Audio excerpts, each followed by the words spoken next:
ஒழிப்பு தொடர்பாக சத்தியம் டிவியின் பிரத்யேக நிகழ்ச்சி. இன்று ஒரு நாள் முழுவதும் மக்களோடு மக்களாக துணை நின்று தமிழ்நாடு வெல்ல கைகோர்ப்போம் என்ற உயரிய நோக்கில் ஸ்பெஷல் ரிப்போர்ட். நெல்லை மாவட்டம் தாழையூத்து அருகே மது அருந்தும்போது நண்பர்களிடையே மோதல். வாய் தகராறில் ஒருவருக்கு சரமாரி அரிவாள் வெட்டு விழுந்ததால் பரபரப்பு. திருச்சியில் மது அருந்திவிட்டு திரும்பிய போது இருசக்கர வாகனம் மீது லாரி மோதி கோர விபத்து. இருவர் சம்பவ இடத்திலேயே பலியான நிலையில் மற்றொருவர் கவலைக்கிடம்.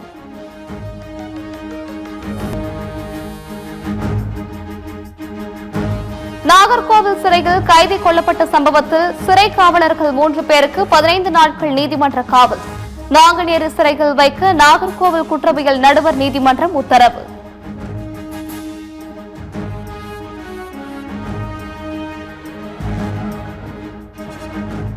நாகர்கோவில் சிறையில் உயிரிழந்த சபரிவர்மனின் உடலை வாங்க 3வது நாளாக உறவினர்கள் ஊர் மக்கள் மறுத்து காத்திருப்பு போராட்டம்.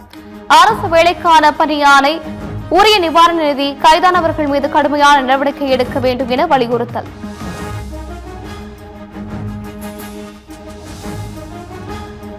அவங்கள கொன்னவங்களுக்கு தண்டனை கிடைக்கணும்.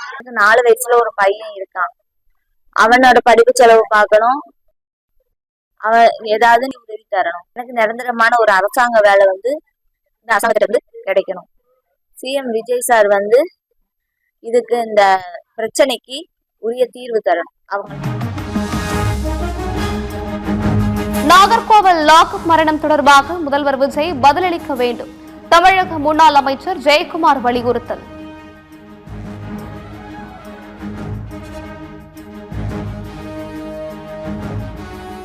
லாக்அப் மரணங்கள், இந்த லாக்அப் மரணங்கள் பொதுவாகவே ஆளுங்கட்சி என்று சொன்னால் அவர்கள் போதை பொருட்கள் வைத்திருந்தால் அவர்கள் விசாரணை என்ற பேரில் விடுவிச்சிடலாம், தாவக இருந்தால் விடுவிச்சிருவாங்க. தமிழக முதல்வராக பொறுப்பேற்று இருக்கின்ற விஜய் எந்த ஒரு பிரச்சனைக்காவது ஒரு பத்திரிகையாளர் சந்தித்து அதனை விளக்கம் கொடுத்திருப்பார்களா?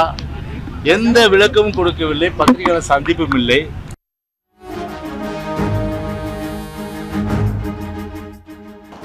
நாகர்கோவிலில் நடந்த லாக்அப் மரணம் மிகப்பெரிய கொடூரம். சட்டம் ஒழுங்கை பாதுகாக்க முதல்வர் விஜய் நடவடிக்கை எடுக்க வேண்டும் என பாஜக தலைவர் நயினார் நாகேந்திரன் வலியுறுத்தல்.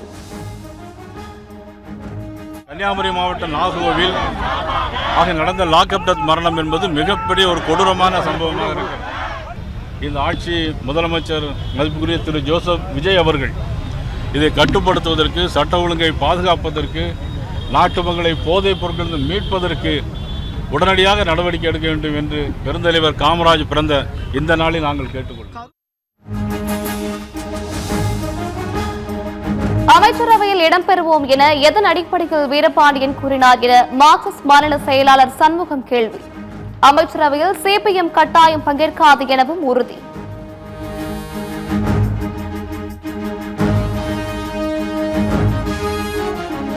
நெடுஞ்சாலைத்துறை முறைகேடு தொடர்பான வழக்கில் லஞ்ச ஒழிப்பு போலீசார் முன் முன்னாள் அமைச்சர் ஏவா வேலு ஆஜர். 3 மணி நேரத்திற்கு மேலாக கிடுக்குப்பிடி விசாரணை.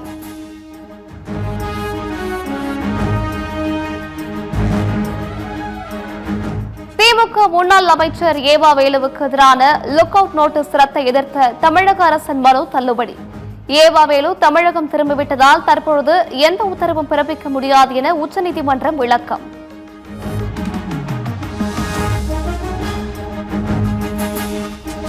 போதைப்பொருள் விழிப்புணர்வை ஏற்படுத்த ஒன்றிணைந்து செயல்பட முதல்வர் விஜயிடம் வலியுறுத்தினேன்.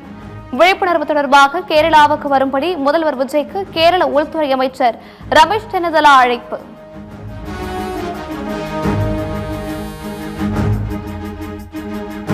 தமிழகம் முழுவதும் போதைப்பொருள் நடமாட்டத்தை ஒழிக்க தமிழக அரசு தீவிர நடவடிக்கை. கடந்த 2 வாரங்களில் மட்டும் மாநிலம் முழுவதும் 1034 கிலோ கஞ்சா பறிமுதல் செய்யப்பட்டதாக காவல்துறை தகவல்.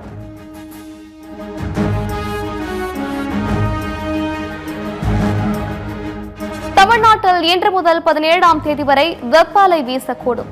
உள் மாவட்டங்களுக்கு இன்றும் நாளையும் வெப்ப அலைக்கான எச்சரிக்கை விடுத்தது மண்டல வானிலை மையம்.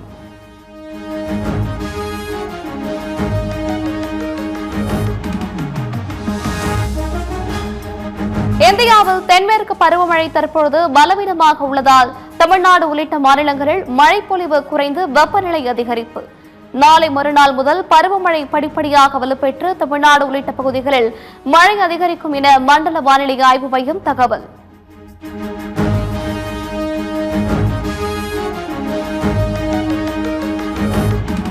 திருச்சியில் மனைவியை மருத்துவமனையில் வைத்து கொலை செய்த கணவன் கைது.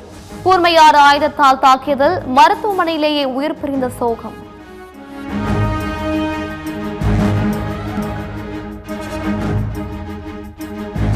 டிவிகே எம்எல்ஏக்கள் மீது முதல்வர் விஜய்க்கு நம்பிக்கை இல்லை. ஒரு நாள் ஆட்சி கவிழ்வது உறுதி என முன்னாள் அமைச்சர் அனிதா ராதாகிருஷ்ணன் ஆரூடம்.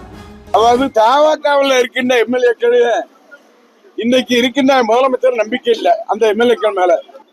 எந்த வகையாக இருந்தாலும் சரி, மொத்தமாக தவகாவுடைய எம்எல்ஏக்கள் ஒரு நாள் கிளர்ந்து எழுவார்கள், இந்த ஆட்சி கவிழும்.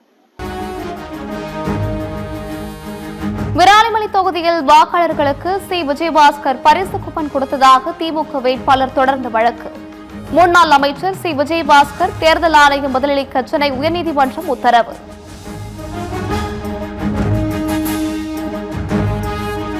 ராமதாஸ் அன்புமணி மீண்டும் இணைந்த நிலையில் நாளை ஆதரவாளர்களுடன் ஆலோசித்து முக்கிய முடிவு. அடுத்த கட்ட முடிவு எடுக்கப்படும் என பாமக முன்னாள் எம்எல்ஏ அருண் பேட்டி. பாட்டாளி மக்கள் கட்சியினுடைய துவங்கிய காலமான நாளை காலையில் தமிழ்நாடு முழுக்க இருந்து பொறுப்பாளர்கள் வருகிறார்கள்.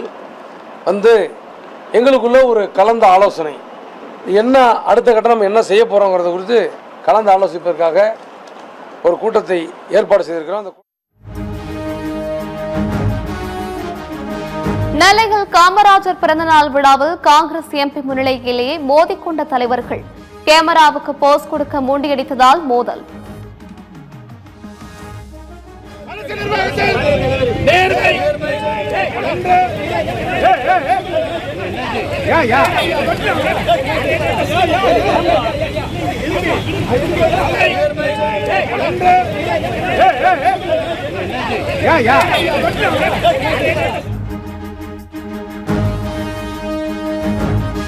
சிவகங்கை மாவட்டத்தில் ஆதிதிராவிடர் மேல்நிலைப் பள்ளியில் 12ஆம் வகுப்பு மாணவனுக்கு கத்திக்குத்து.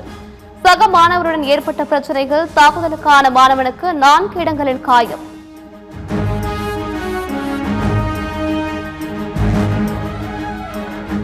விருதுநகர் மாவட்டம் காரியாபட்டி அருகே திருமணத்திற்கு மறுத்த இளம் பெண்ணுக்கு அரிவாள் வெட்டு.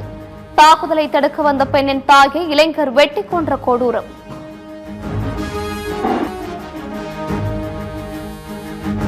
பஹ்ரைனில் உள்ள அமெரிக்காவின் ராணுவ தலைமையகத்தை துவம்சம் செய்ததாக ஈரானின் இஸ்லாமிய புரட்சி பாதுகாவல் படைகள் அறிவிப்பு. குவைத் மற்றும் ஜோர்டானில் உள்ள அமெரிக்க தளங்களையும் கடுமையாக தாக்கியுள்ளதாக தகவல்.